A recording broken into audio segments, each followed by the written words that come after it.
வணக்கம் உறவுகளே. நான் உங்கள் ஐயனா துபாய் அபுதாபிலிருந்து. இப்ப தமிழ்நாட்டுல பார்த்தீங்கன்னா, திமுக கட்சியில இருக்கவங்களுக்கு மாவட்ட செயலாளர் இந்த மாரி பொறுப்புகள ஸ்டாலின் ஐயா மாற்றி குடுத்துருக்காரு. இப்ப புதுசா பதவி ஏத்தவங்க என்ன செய்றாங்கன்னா, ஒவ்வொரு மாவட்டத்திலயும் அந்த மாவட்ட ஆட்சித்தலைவர், வட்டாட்சியர், கோட்டாட்சியர் இவங்க எல்லாத்தையுமே மிரட்டுறது.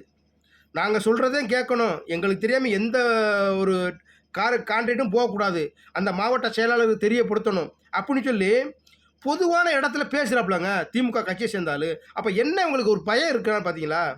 மக்கள் இவர்களுக்கு மாறி, மாறி ஓட்டி போட்டதுனால, இவங்கள ஆட்சி அதிகாரத்துக்கு வந்ததுக்கு அப்புறம் எவ்வளவு ஒரு அதிகாரம் பண்றான்னு பாருங்க. படிச்சு முடிச்சுட்டு கலெக்டராகவும் கவர்மெண்ட் வேலைக்கு வர்றவங்க எவ்வளவு படிச்சு முடிச்சுட்டு வர்றாங்க. ஆனா இந்த அரசியல்வாதிகள் ஒண்ணும் படிக்காம கொள்ளாம இருந்துகிட்டு, சும்மா ஒரு பொறுப்ப எடுத்துக்கிட்டு, அந்த பொறுப்புல வந்துகிட்டு, இருக்கிற அரசாங்க அதிகாரத்துல மிரட்டி வேலை பார்க்கறதுக்கு செயல்படுறாங்க.